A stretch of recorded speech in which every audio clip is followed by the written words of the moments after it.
Hey everybody, Dusty here at Mojave World Headquarters, and we have a very special guest today, our friend Robert Lunte. You might have seen Robert on our website. He does a great video demonstration of the MA1000, and we're going to talk all about that. But Robert, we know you as a vocal coach. Mm-hmm. That's how we came to know each other. Yep. And you have the Vocalist Studio? That's right. Right. So tell us about that. How did you get into that? Sure. You're a singer and performer, of course, and Yeah. that led you into teaching. I've been a singer all my life. I very much was inspired by Jeff Tate, Rob Halford, male voices that would go through the vocal break, through the passaggio, and make the head voice sound full, belty, boomy, and heroic.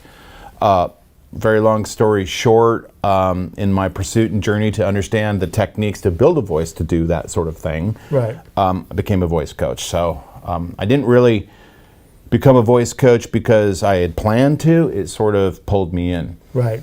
I was a tech guy for many years, and after the .com crash, I needed to pay my bills. Right. So I thought I could teach a little bit, and I did. I started teaching, and it just, I discovered that it was something that I'm really good at. Right. Yeah, and then the rest is history, I guess. I know you've done master classes all over the world. Yes. Yeah, we've done probably about 56 different master classes in Germany, France, Italy, Switzerland, Wow. England, with mic sponsors. Right. Yeah, it's just been a blast. It's been Right. fun. These are rooms full of singing students and their voice coaches. And then what we do is we go over the techniques, the training techniques that we teach at the Vocalist Studio to help build these motor skills. Right. Yeah, it's been fun. I wish I would have met you about 50 years ago when I was still trying to sing. Yeah, well, you can, But it's never too late, it's right? not too late. Never You can too still, late. you can still, the voice is vocal training is an athletic endeavor. It takes training to build the motor skills. Right. And a lot of people will think that you're either born with it or you're not, and that's not necessarily true. You're born with a certain amount of talent and gift, Right. but the person that has average gift can learn to sing really great if you got a big heart and you have a good coach and you have great techniques and you just train. You do the physical work, the skills, the practicing. You can build a great voice. We prove it every day. Cool. I could train your voice. My voice needs training. Yeah, we could get a little better compression on your vocal folds and get the resonance moving forward a little bit. Yeah. Right. Okay. Well, that'll be a separate teasing you. discussion. I'm teasing you. That just went. Yeah. Yeah. But I believe you. I know your results. So Yeah. yeah. So that'll be a separate discussion. Yeah, Because I'm still trying to learn to play bass after 60 yeah. years. Trying to keep that together. We're all always students. Right. We're never master our instrument, and for sure singing is the same. Right. There's always something more to learn. There's always a new level of aptitude and skills that we're striving for. Right. If you're serious about it. We met at the NAMM show pre-COVID. I remember when you came up. Yep. And we talked, and then I think we didn't talk, and then you came back the next year, and then we actually really connected. And then that's when you did the MA1000 video for us. That's on Yes. our website. Yes. Lots of views. Riding blind through the city, looking out for new paradigms in the walls that we climb. For us all that was laid at the altar in time.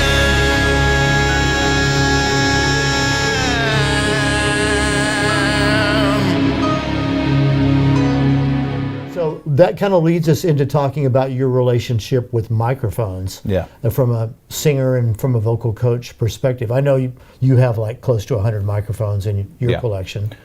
Yes, I have way too many microphones, and I love every bit about it. Yeah. As a voice coach, we train with live amplification. So we've always had, me and my students have always had mics. Oh, wow. Handhelds, Right. typically dynamics. So after 25, 30 years of that, I just grew to become a mic geek. I just love them. Right. Apart from the sound color and their primary function, the industrial design, the way they're crafted, the way they're built, is something that sort of turns me on in a Right. geeky way. I'm right there with you. Yeah, right. You get it? Yeah, totally. So I have big diaphragm mics. I've got handheld condensers and a lot of dynamic mics. Your MA1000 is just so creamy. I love it. I have a lot of clone mics that are sort of cloning the Neumanns and that sort of thing, and they sound great. But your mic is my favorite mic. If I really want to pull out and do a track that is going to have a lot of serious mixing and curation and a lot of love put into it for something sort of professional that I might put into a video sort of thing, Right. I'm going to use your mic, your 1000. I like it a lot. We're proud of that mic. It's a beauty. For those of you who don't know, that's basically David Royer's take on the classic Telefunken 251, which is pretty much the holy grail of vintage tube mics. Now they go for like 35 grand if you can find one. They didn't make that many of them to begin with, but Good grief. there's a few floating around. But yeah, we're very proud of that mic. That's a beautiful sounding mic. Let's talk about dynamics and handhelds a little bit. Let's. Yeah. So I know you like to use a handheld, and I know there's people like, a couple of little guys like Mick Jagger and Paul Rogers and Right. Steven Tyler that like to cut their vocals Yep. with a handheld in the Yep. studio. Yep. When I'm recording, I do prefer to have a handheld. In regards to my dynamic collection, I have everything, pretty much anything I can get my hands on that is hand-built, boutique, hard to find, that Right. sort of thing, and some of the the everyday great stuff. So Dusty and I made a connection about this new handheld this new dynamic MAD that they were producing, and I was like, me want. Let's send that thing over. Well, you were on the top of a long list of people. It Thank took you. like a year longer than we hoped, Yeah. but it's like it's coming. That's flattering. And but yeah, and the thing that's cool about that, Dusty, is you have a company that's been building big diaphragm mics in a masterly way that decides to create a handheld dynamic. That's very interesting. That's a compelling thing. That's something I want to get my hands on. So we made an arrangement. I got the mic. I pulled it out. I plugged it in, and this is the mic, by the way. So I pull it out of the box and I test 1, 2, check, test. I'm like, whoa, what's going on here? And I go to my PA system and I twiddle with the dials a little bit, and I go back and I go, yeah, and I sing into it, and I instantly realized it's warm. It's got a coloration to it that you do not get from any other handheld dynamic mic. Not my collection. I probably got 60 of these things. I love this thing. I love this. I really respect the idea that Mojave went out and chose to make a microphone very purposely that wasn't going after the 58. Right. Because there's hundreds of those. There's plenty of those out there if that's what you're looking for. I've got 59 of those. Right. There's gobs and gobs of 58 clones out there, and many of them are great mics, but this is unique because it's warm. You call it the smooth alternative, Right, is that right? Yeah. right. It's smooth, it's creamy, it's warm, and well, what can I say? I loved it. I loved it, and so I'm very passionate about this product. It's good. Well, I'd say like 9 out of 10 singers that have got their hands on this and sung into it just had the same reaction. They just love it. Yeah. There's 10% that miss that President's Peak that all the other ones have, and that's fine. Not hard to find if that's what you're looking for. And one thing that David points out in one of our other videos where he's talking about the design of this, when the SM58 came out, PA systems weren't like they are now. So that President's Peak was a good thing because it helped project the voice and helped it cut through. But now PA systems are like big studio monitors. They're so dialed in that you can hear the slightest little bit of EQ change, and you don't necessarily need that President's Peak to cut through. So that was big part of the philosophy of this. And now we're having fun finding out what else does it sound good on. We just did a drum session and had one on snare drum. It sounded great. And, guitar amps and Yep. One of the things I like about it is just sort of the attitude that went behind it. Just to simply have the courage and the the nuts to say, yeah, we're going to just do something different. Right. We're going to give people an alternative. So, in your bag of tools, singers, it's great to have. I've always advocated, have good 4 different kinds of mics with different colorations and different attributes. This for sure would be one of them because it's really unique in its coloration. Right. Yeah. Right. Thank you. Well, Thank so you. glad Thank you you for like making it. this. Thank you for making You bet. this. Well, It's really David cool. Royer, it all goes back to David. I've been bugging him for years. David, we need a dynamic, and he's just not really into dynamics, and it was because of that presence peak. He didn't like it. So it took us a lot of R&D to get to this microphone, something that he was willing to put his name on. So thank you, David, It's brilliant. once again for the great design. Yep, it's brilliant. So before we wrap up our chat, tell us a little bit about like your vocal clinics that you do. Mm-hmm. Sure. How do those work?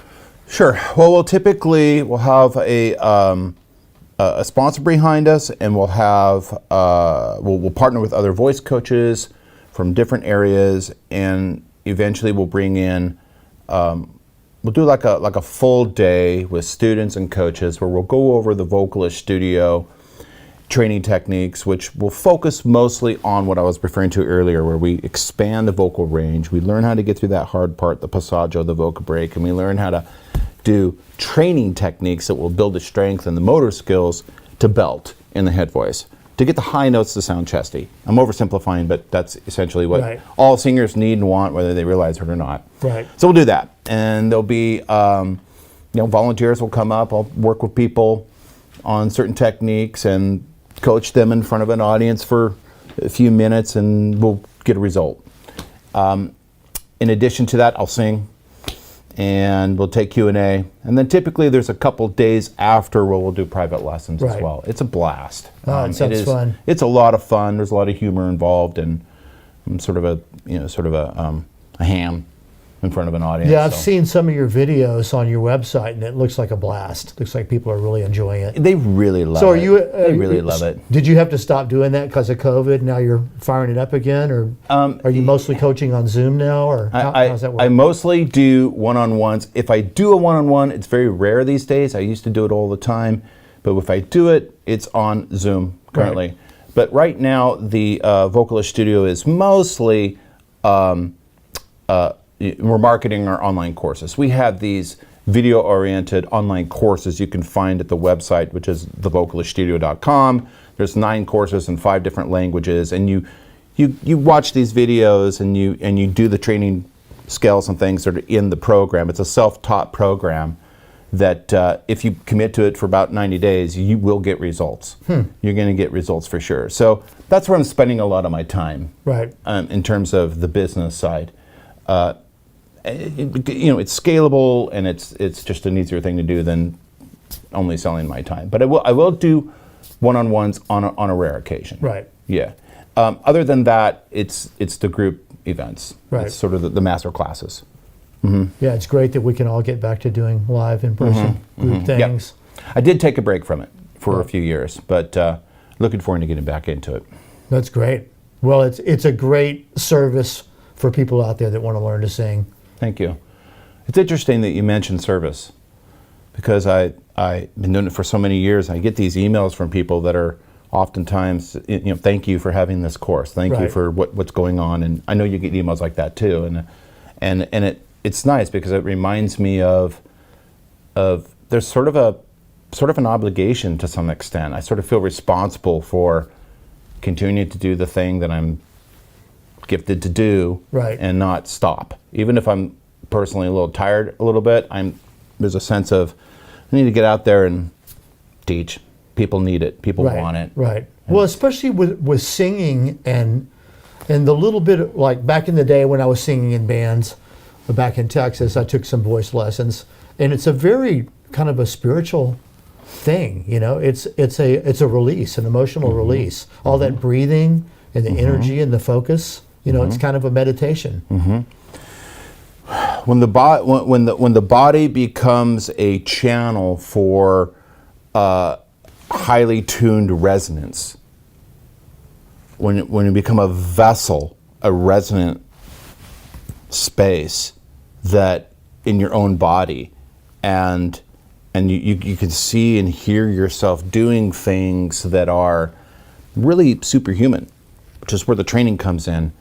It is a turn on, man. I mean, this is why I always was really big on bridging the passaggio, getting the head voice, and singing in ways that were athletic and maybe techie in a way, because I love the sort of the heroism that goes behind doing something that's super difficult. Yeah. Even if you're not singing a song, the song's going to be the best expression, but even if you're just doing a scale, you can enjoy and make a simple scale beautiful, just in the color and the tone and the resonance when everything's dialed in.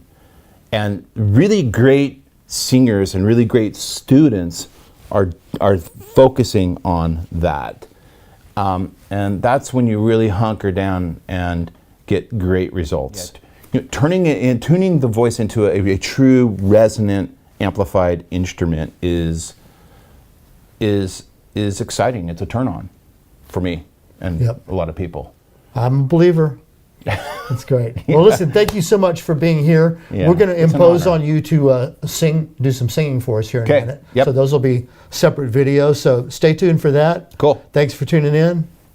You bet. And thank you for having me. It's an You bet. honor to Oh, be man, here. Thank you for coming, Robert. You're welcome.